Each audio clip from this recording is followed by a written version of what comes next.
We are witnessing the death of the college football spring game, and we've seen numerous teams either change the event or just cancel it altogether.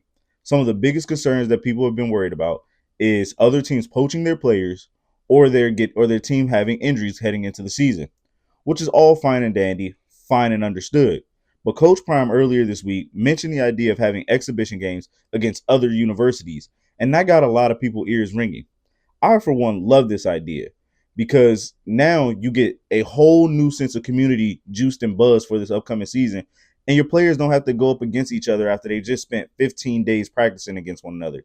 This gives a whole new meaning to spring football, and it mirrors the NFL model of having a preseason game before the season. And you could have it right during spring camp, and then you could go right into fall camp. Everybody's still ready and juiced from over what happened in the spring. Also, think of what we could get in matchups. College basketball does a similar thing where they'll have these P4 rankings and these Power 4 on Power 4 teams, and they're just scrimmages or they're exhibition games where they don't count, where you get to see what your team looks like before anybody else does. And you get to bring the fans in, and it brings a lot of money and it brings a lot of juice. Here's a solution to the idea. We also have issues with scheduling where a lot of people are tired of seeing these squash matches, and we're tired of seeing these group of five or group of four teams take on either FCS schools or group of five schools, and it makes no sense. So here's my suggestion.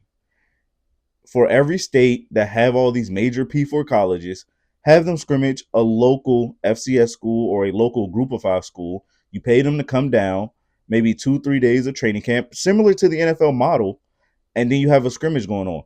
Or even if it's not a full contact game, you could turn it into a spring 7-on-7, and it's like high school camps all over again.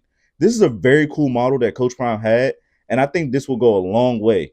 Once the NCAA opens up its rulebook and allows this, we may see some fun and new innovative ways for college football to look, especially during the spring to get everybody juiced up again.